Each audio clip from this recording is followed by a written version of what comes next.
Hello adventurers and welcome back to my channel. I am in St. Louis, Missouri and visiting something that I have always wanted to visit. This is the Gateway Arch here right along the river. Now this is considered to be one of the most iconic places to visit in the Midwest, so I had to come here. Now it's a little bit of a gloomy day, but what better day than a gloomy day to go inside, and we're about to go inside and all the way to the top of the Gateway Arch. Believe it or not, you can purchase a ticket to go inside and up until you get to the very top to this beautiful observation deck with some of the most awesome views in the area. I'm just super excited. So we're going to be going up over 600 feet today into the Gateway Arch, and you're coming with me. Let's go.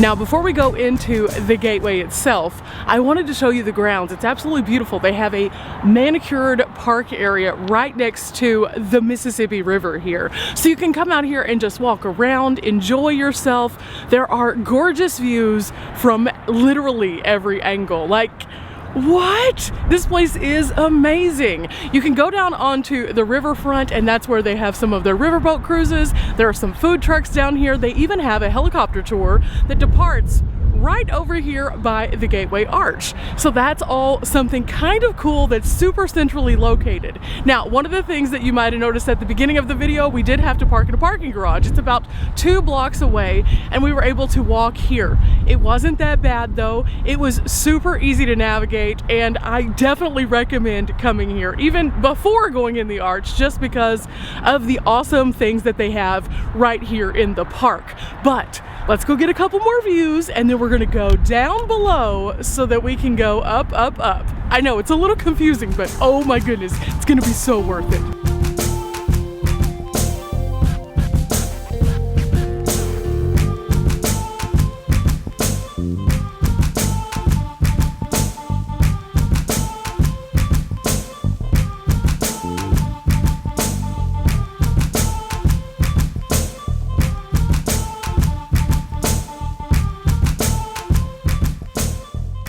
Okay, now that it's starting to sprinkle a little bit more, let's go back around to the front. That is where the entrance is.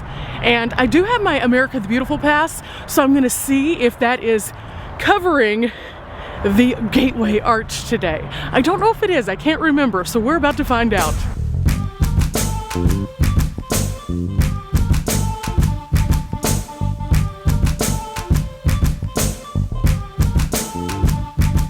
Okay, just inside the doors, we're gonna go ahead and get our tickets. If you need the restroom, it's down here, but also I wanna show you something. This is what the little pod to the top looks like. Now, if you're claustrophobic, this is not for you. If you're afraid of heights, probably also not for you, but look at this. So this is the little pod, and you'll see there's like 5 seats in there, so you become very comfortable with your neighbors. And if you are wanting to do this, this is a good way for you to see how much space there is. Now, I will tell you this, there is no way that I could physically stand up in here. It is very tiny, but at the same time, this is gonna take us up the arch, so it is definitely worth it. Okay guys, so I went ahead and got my tram ticket, and they book up pretty quickly. So my next availability was not until 12:55, which means that we have some time to kill. So we're gonna go around the museum area and check it out. But first we have to go through security. So let's go and do that.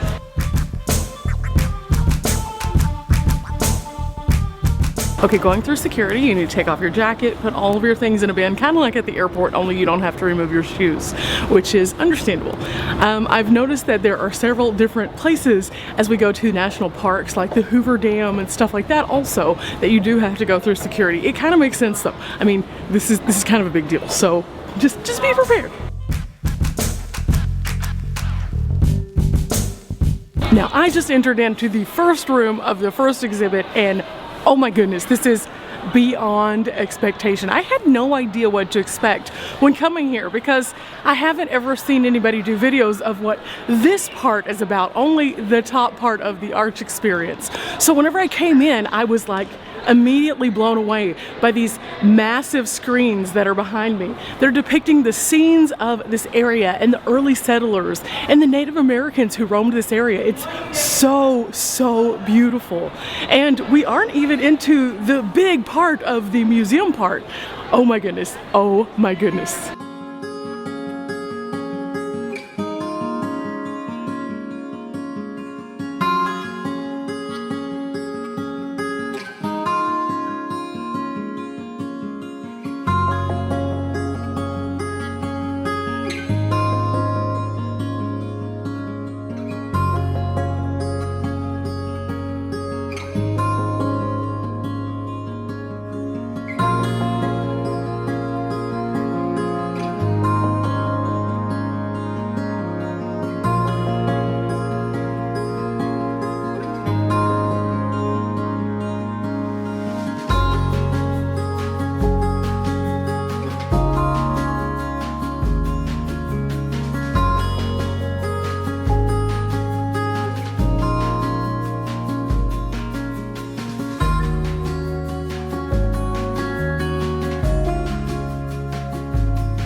As we first enter, there is the story of St. Louis being founded, and it was actually founded on February 15th, 1764. So as we walk through this first hall, we'll find out a little bit more about the earliest days of St. Louis. And in here you have many depictions from historic paintings and things like that. So this is kind of interesting. But then there is this. I'm going to have to read and find out a little bit more. Before I could even make it very far into the museum, I noticed that they have this, which is a large print guide. That is very nice. I don't think I've seen that at any of the national parks. So if you're coming here and you have a little bit of a harder time to see the small print, this is awesome. But in addition, next to this gourd dipper, they have also the Braille version. So this is a very accessible site for everyone. Now, what brought the earliest settlers to this area? Well, there was actually a fort, and they were in this fort area, but then they decided to bring in additional people whenever they returned to the area because they enjoyed the access to the waterways and also the area around. So St. Louis was founded based on that. The waterways that we're seeing right here depicted were actually known as the first superhighways. They were the easiest way to move goods and services, but also people. And so being on the river like this gave them a port city, which gave them a lot of value right from the first. Now, a lot of times whenever we look at this particular chapter of history, we notice that there's some Native American ties, and here they also have that. So let's go explore those relationships a bit more to see if they were positive or negative. Now, while there were a lot of negative aspects that did come along, from 1764 to the mid-1800s, fur trade was actually the most lucrative thing to do here in the St. Louis area. And many of the Native Americans were a part of this. And so they had a pretty lucrative partnership between the two. And conflict didn't come in till a little bit later on. So here we see some of the trade goods and then also some of the original tomahawks and tools that might have been used at that time. Very, very fascinating. In fact, it is said that the Osage actually formed a full-on partnership with many of the people in St. Louis. And as a result of that, we have this wonderful display talking about their history and how that they served an active part in this trade deal together. So that is so neat and so unexpected whenever you come to the Gateway Arch. I love that they're really diving into the history before we get to the more modern, why was the arch brought here? So that's really cool. We're just going to keep walking around. I'm going to show you some more of the displays, and then we will get a little bit closer to the more modern days. So there's some cool stuff here, guys. There's some super cool stuff. Guys, this is a neat display. You push the button and it moves, and as it moves, facts go by. Watch this. Isn't that neat? It costs $150 to travel across the country using the Transcontinental Railway. Chinese and Irish immigrants helped build the first transcontinental railroad. In 1883, railroads introduced standard time to the nation. Oh wow, this is so cool. Now this is kind of interesting. It says houses in the St. Louis days early on looked very different. Instead of using the traditional stacked logs like these, they actually turned them up and down like this. And there is a small schematic of how they might have done that over here on the side of this cabin. This is what that looked like. So it's very, very different than the ones that we've seen like in the Smokies and in Arkansas, where definitely the logs were this way. But here is what I was talking about right here. They have how they were constructed, and they would use a beam to kind of lock them in place and then build upwards. So that's kind of interesting. Now throughout the exhibit here in the museum, there are larger screens and smaller screens, as well as touch exhibits. So I definitely encourage you guys to come here to check these out, because there is a lot of information to share. So much history in the St. Louis area as a result of the trading and also the people coming in to settle. But in addition, the Mississippi River history, oh my goodness. In fact, here we learn a little bit more about the Louisiana Purchase also, and how it had effects on the French, the Spanish, the Americans, and the American Indians. So on the French, it says French-speaking residents of the territory of the Louisiana Purchase ended many of their connections to their home country. Okay, and then what about the Americans?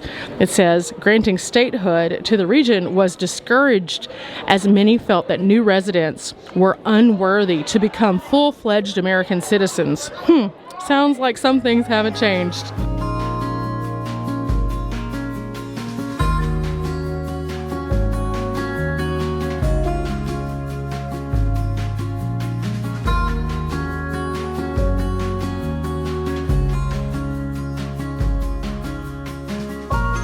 Now, as we look at this case right here, it has many of the different items that we might have found at that time. Now, according to what I was reading, the Louisiana Purchase changed lives for those who had come to the area vastly.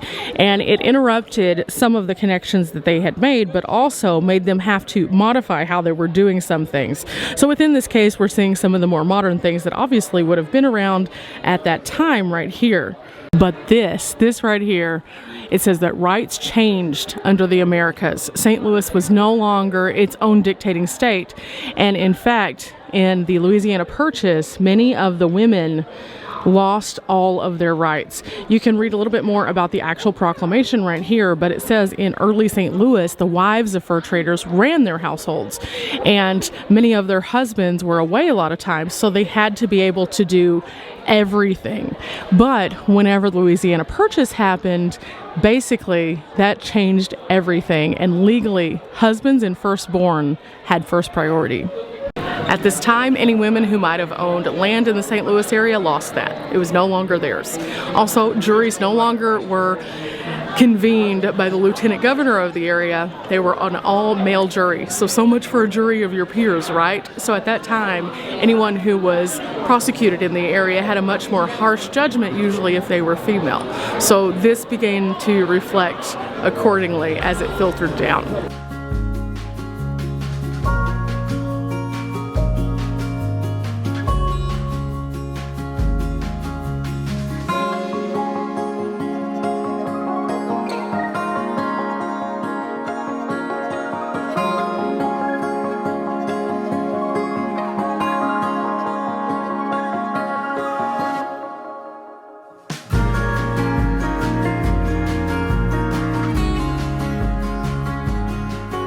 The once friendly trade industry between the Osage and the fur traders also was vastly changed at this time. In fact, between 1840 and 1860, manifest destiny started to occur.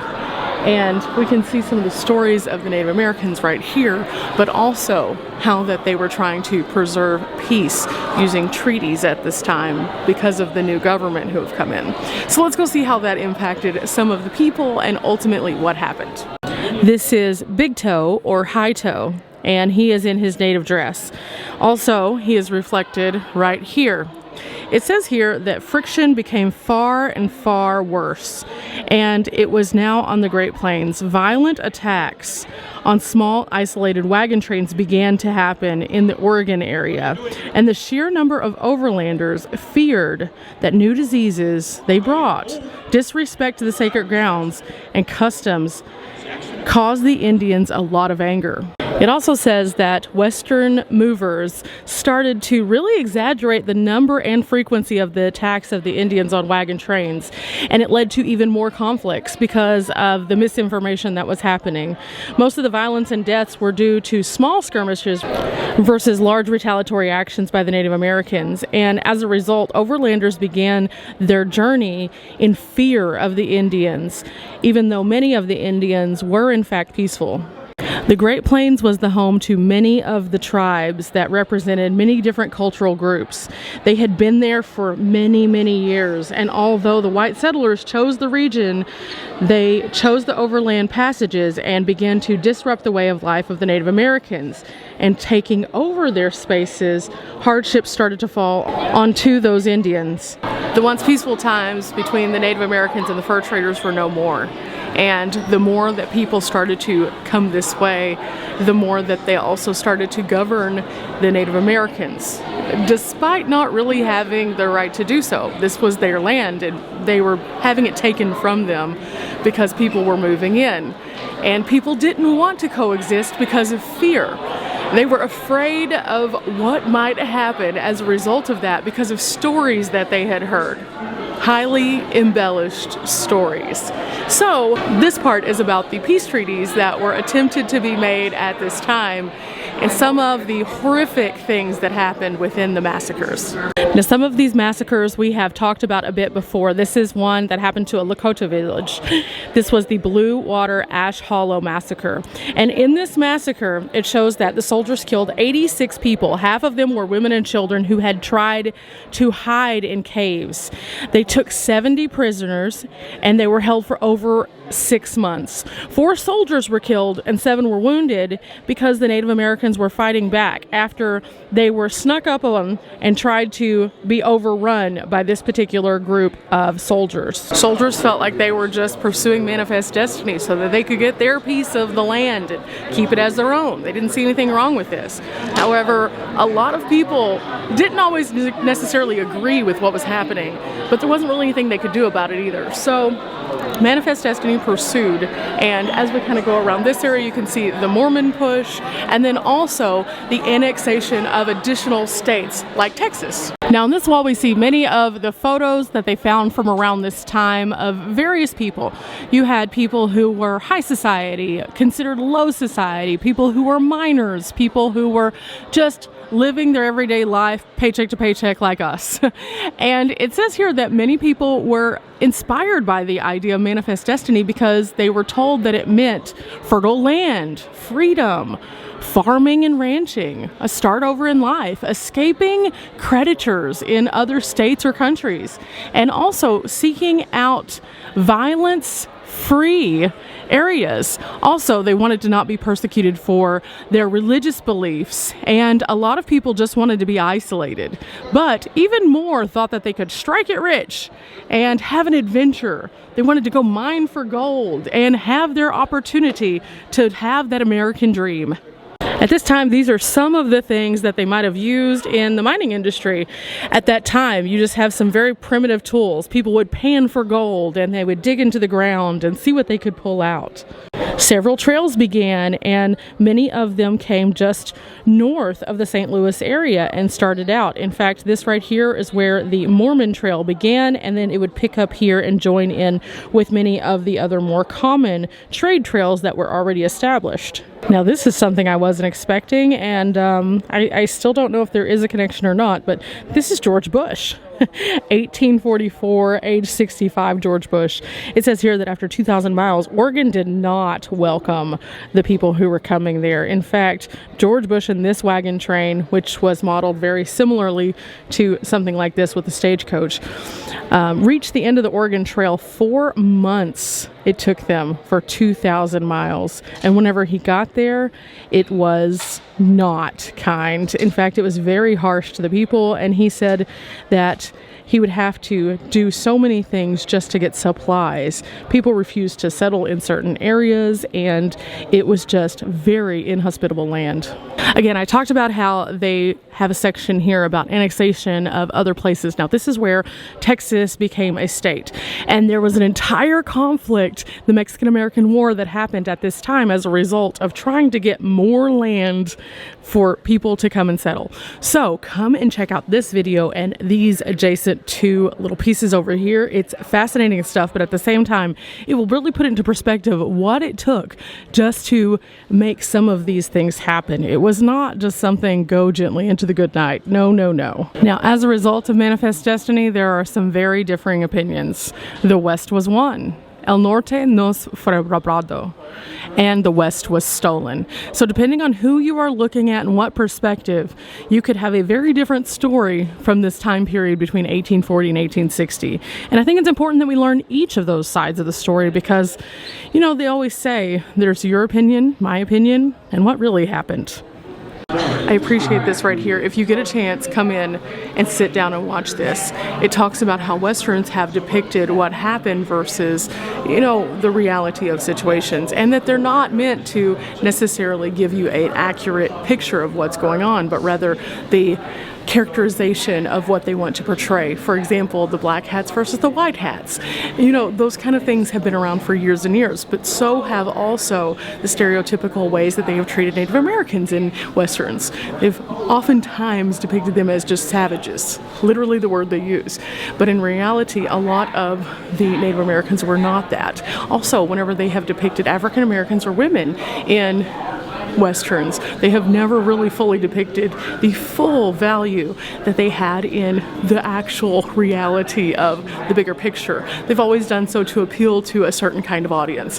So when you come here, it tells you more about that and how in more modern Hollywood they are making some adaptations to change that, and I appreciate that. I think it's important. Now, they call that the Mythic West as opposed to the actual West, and I think that that's very good choice of words because they're saying that people know the Wild West from the things they've seen on TV that are completely fictitious, instead of deep diving into the history at places like this where we can learn so much about what really happened. So I think that it's great that they're addressing that so that people can kind of realize, oh yeah, maybe I had the wrong perception about what happened at this point based on a movie that I watched instead of just reading.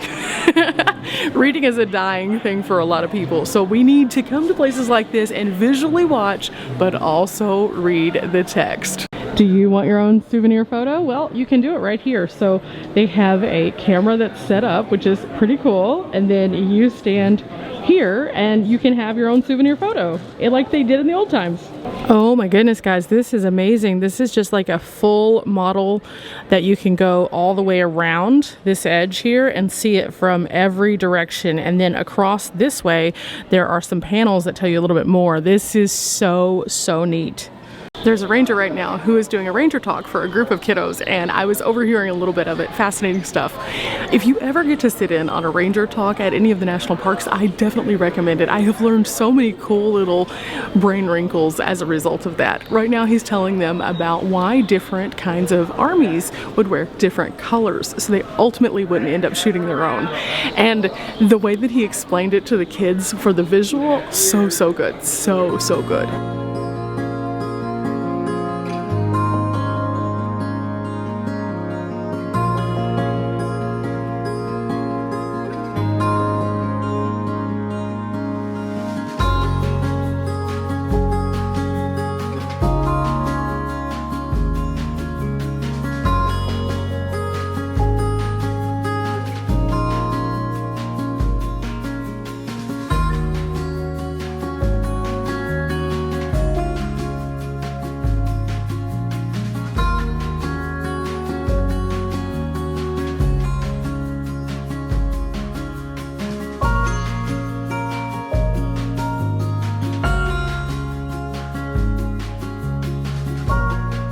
Now, along the Santa Fe Trail, this is what typically you would have found as trade goods that were shipped from place to place. So you have everything from beads and thread, dishes, locks, hinges, bottles of who knows what, guns up at the top. This is just a very neat look at what the trade industry would have looked like a little bit after we had moved past that original connection with the Native Americans. This is whenever more settlers were coming to the area. Of course, settlers would need different things because they were settling. They needed things for their homes. So that's why these particular things would come in handy. And it's fascinating to see how it evolved from what they started out as to what it became and how the change began to happen. And you see that again throughout the gallery. There's so much information here. In fact, this is probably one of my favorite national park sites when it comes to the information they have in the museum section.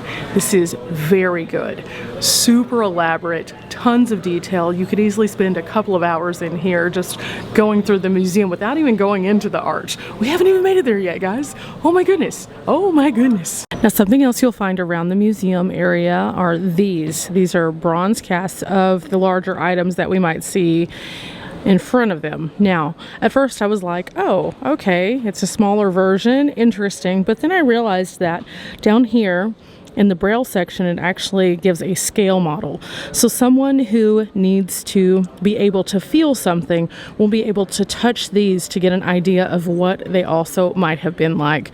That is amazing. That's so amazing.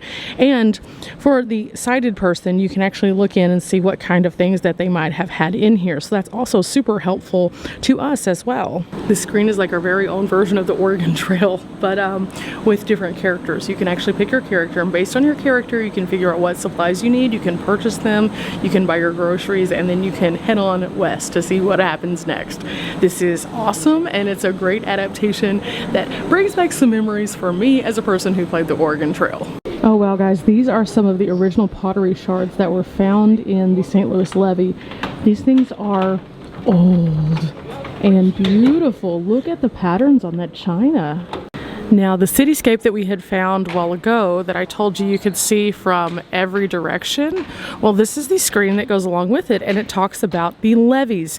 So it is a touch screen that we can learn a bit more, and it shows us how the levee system would have worked. In addition, it shows us some of the buildings in the area. So let's go to Main Street, and it's going to take us there and show us a little bit about what we could find in Main Street. We can explore and then also find out facts like the Great Fire of 1849. It shows us historic photos and also additional information as we continue the tour. So it shows us all sorts of different things that we can learn, and there's text below also. So very, very cool interactive thing. Even more cool, while we're looking at it, it's also depicting that on the upper screens up here and showing us the buildings that would have been affected also in the model by lighting them up and sharing. So now that we have explored all of the history leading up to the point that we are now, what made the arch happen? That's why we're really here. We want to see the arch. So let's find out a little bit more about the arch in this more modern section. In fact, this section goes from 1930s up until present day. And there's some fascinating stuff in here. Oh my goodness, so many details. As you first enter, you see these pieces that look very similar to the material that was creating the arch outside. And on here, there's a series of photos, newspaper printings, and some information about the overall civic vision of bringing the arch to life. And as you can see, it just continues to go and share different aspects of this with us as we kind of go from side to side also. There's some familiar faces on there. That was Nixon that we saw at the top right there. But you'll notice that each side has something a little bit different. This one is the engineer's vision overall. And here you can see the arch being constructed and what it took to get there. Some of the documents of the iron workers and different things that went into the actual construction. Look at these guys up here at the top. That would be so scary. They are way on up there. And this last side is actually the architect's vision. So it shows him creating showing the blueprint and how the stairs are laid out, how the cart that we're going to ride up in a few moments was conceived, and some of the different renderings and drawings and the planning process. Again, super, super neat. But along the walls, you also find more information. For example, here is the actual dimension of the arch. It is 630 feet tall and 630 feet across. So that's kind of interesting, right? Now, the original problem was that as trains became more predominant in this area, some of the industry shifted away from the riverfront, leaving the riverfront in this kind of limbo of them not knowing what to do with it, and at the same time needing to bring more industry back to fill in jobs and things like that. So they were looking for something to make it special, but they didn't know where exactly to start with that. So the idea was conceived to create a national memorial of some kind that would put St. Louis on the map, but also bring in people for jobs and then also for tourism. They needed the money. So they were looking at different options, and that is when the arch started to kind of have some rumblings. These two guys right here, Luther Smith and Bernard Dickman, they wanted to make this happen. So they teamed up together to start pursuing some kind of memorial. And as they looked across the Mississippi, they drew some inspiration. They wanted to replace the old riverfront and bring in something that was grand. Now, in this section, you'll find a variety of flip style books like this one that go into tons of detail as to what made them go with the arch idea. And also you'll find many of the names and faces that made it happen. But in addition, you will find the different scales of the ideas of what they thought might work out. So each architect rendering is right here. And ultimately, they landed on the arch after a series of others. Now, believe it or not, this could have been it right here, this tiny little tower, or that. That's a very interesting looking tower, but also not something that's just gonna like really rock you into wanting to go and see it. Now, this one kind of reminds me of a baseball stadium. It's this shape. In fact, right over in this area over here is a baseball stadium, and I'm pretty sure from overhead they would look kind of the same. Then you have this. It's okay, but nothing too special. But this guy, he really stood out. And whenever they saw this, they were in awe. It was unique, it was different, and it was big. Now, a few interesting facts as we look at this model right here. Would you believe it that the St. Louis Arch is actually a bit taller than even the Washington Monument? Yep, that was one of the distinguishing factors that really was appealing to them. They wanted to create something that would really cause waves in the news cycle, and they definitely did whenever they elected the height of the arch. But also creating the accessibility was a big deal. So putting in the carts to the top, that was unheard of at the time. This is actually a model that you can interact with to see how the carts move. So you turn the crank and they move in the motion that they will be whenever we're in the cart in just a little bit. So let's try this out. Let's see if we can do it. There it is. Very gradual, very slow, but very cool. So as you can see, very interesting stuff, just building us up to the point of where we currently are. But beyond the museum, there are a few other things. They have a theater here, they also have a cafe here, and they have a gift shop. So I think what we're gonna do is go check out the gift shop really quickly because, again, I still have a little bit of time, even with the time that I spent inside the museum before my ride to the top. Okay, there's still about 40 minutes before I get to go up, so I decided to come into the cafe and have some toasted raviolis. I am so hype about this. So hungry, and it smelled delicious coming out. So this is just a cute little way that you can spend a little bit of time while you're waiting on your tram up, and oh my goodness. This is the little cafe. They have a lot of different beverages. I just ended up with a water, but they do have sodas and Gatorades and juices also. They had a coffee bar over here. Super, super awesome. I should have gotten a coffee too, but maybe whenever I come out. But yeah, you can either eat in here or outside in the food court area. This is really delicious looking. Now they also have larger than life pretzels. That was a little bit too big for me. They have St. Louis ribs. Again, too much food for going up into the arch, I think. I just needed something small, and this is gonna be it, I think. Yes, it comes with a little cup of marinara here, and I'm just gonna eat it with my hands because I'm that girl right now. I am that girl right now. Check these out though. They are toasted. They have lots of seasonings on them. They are perfect little nugget bites. Yum, yum, yum. But the true question is, how are they? So, decent sized bite.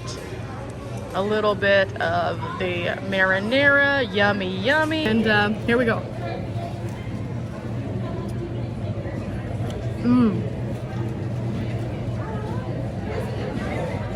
Parmesan crusted. Delicious. Nice little bite, not overdone. Good amount of filling, not too filling, so it splashes out. Yeah, I would get these if I were you guys. Unless you want something bigger, of course, but these are good. Now, after I finished my meal, I saw a few things around the cafe that I wanted to share. It says local foods less than 400 miles away, and it tells you where they get all of their ingredients for their various things that they have here in the cafe, which is super, super neat. For example, the meatballs come directly from Chicago, the coleslaw from Memphis, Tennessee. That's just really cool. But the tables each have a couple of did you know facts also, which I thought was very awesome. And you'll see here that like the arch next to the Washington Monument, next to the Statue of Liberty. So super, super neat.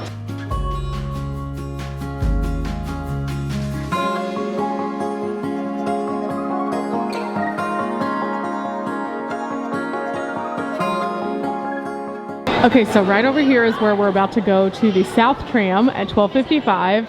But one last thing, this is pretty interesting. You can experience the view from the top online. I thought that was just so cool. It says that you can see what people are seeing from the top at archpark.org. So if you don't feel comfortable going up in the trams, this is a great way to still have that view. Now the section that we go to view these windows up at the top, it was actually the last section that was put onto the arch, which I think is pretty cool. And it looks kind of like this right here. So whenever you physically are up there, that's the section that you're in. It's about that size. But again, if you have an issue with claustrophobia or an issue with heights when it comes to actually being in heights, then you can go and check out that archpark.org. I think that's just so cool. So definitely do that from home to see what it looks like today, right after you finish this video. But I'm gonna go and get in line, and we're about to go to the top.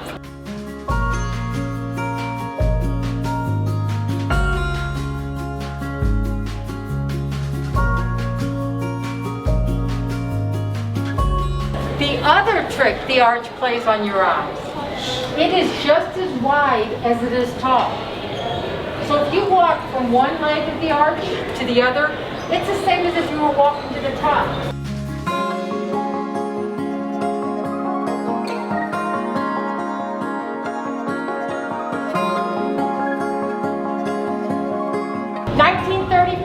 President Franklin Roosevelt signed the executive order to put a monument here. He wanted to commemorate the Louisiana Purchase. He picked St. Louis because we were the starting off point for so many of the pioneers.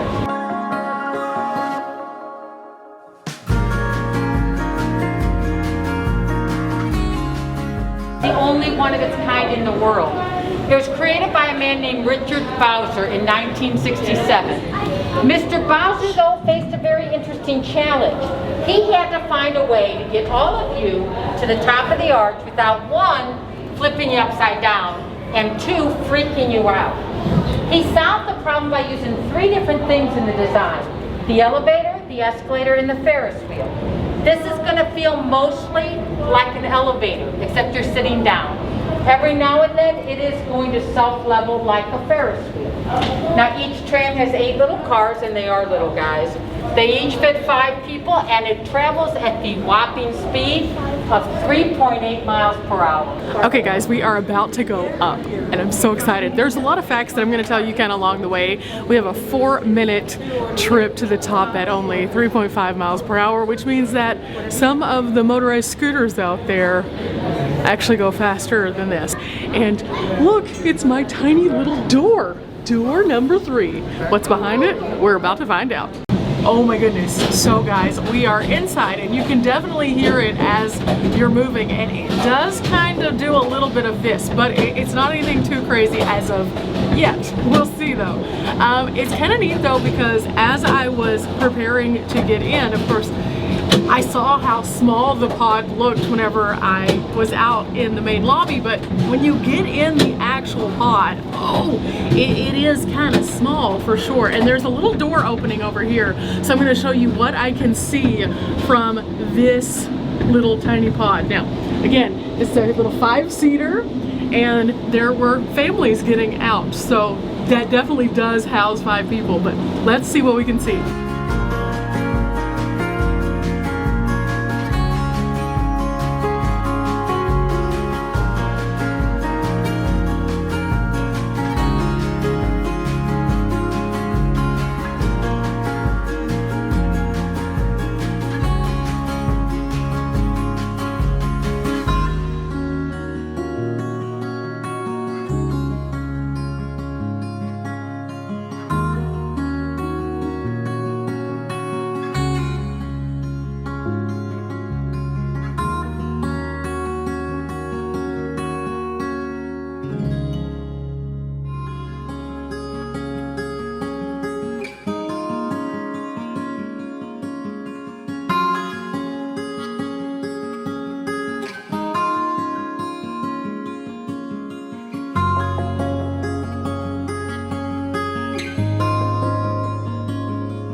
Oh my gosh, guys, this is crazy. Now, on a clear day, you can see 30 miles in either direction. You can see the Mississippi all the way into Illinois. This is amazing.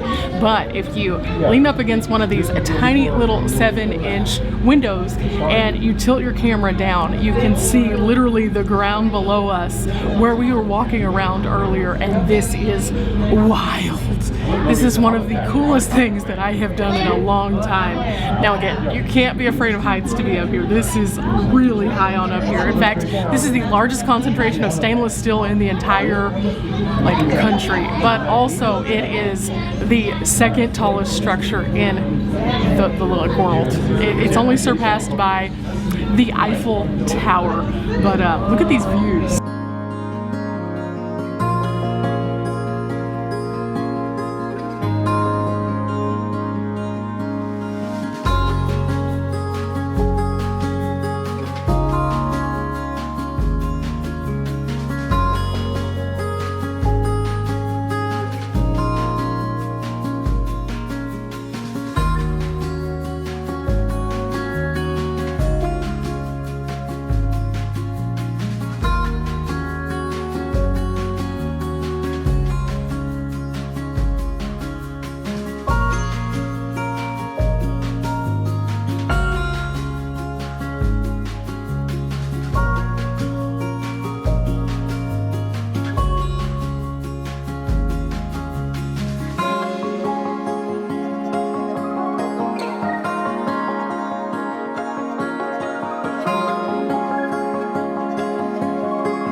And now we're going back down. It takes 4 minutes to come up. You have 10 minutes on the top, and it's 3 minutes to go back down. It definitely feels like it's faster going down than it was going up, but oh wow! So cool to see those views. Now, if you're interested in seeing more of those views, I am going to be posting a few of them over on Instagram also. So go check out Bunny Plays here on Instagram, and oh my goodness, I am so glad that we came here today. Now, a couple of fun facts as we're going down. They actually did a contest in order to have all of these different people come up with designs, and that was part of what we saw down in the museum. But there were over 160 70 different entries until they got to this one. Initially, this design was going to be a little bit shorter, but they announced that they were going to be building some apartments in the area and decided to change it so that it could tower above those. And now it is recognized as not only a national monument, but also a national park, which is so neat.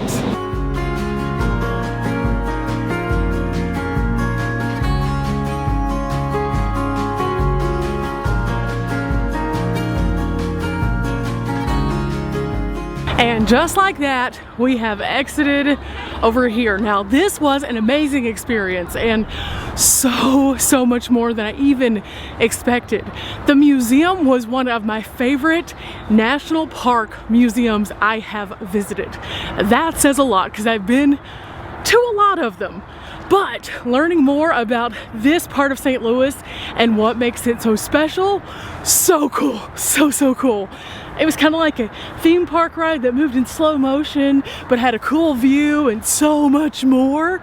And I definitely recommend you guys coming to check this out. Now remember guys, we are not here for a long time, but we are here for a good time, and places like this in St. Louis certainly are that. If you've enjoyed today's video, make sure you leave a thumbs up, hit the subscribe button, and if you have ever been here before, leave a comment with what you thought about your experience. And I'll see you guys next time. Bye!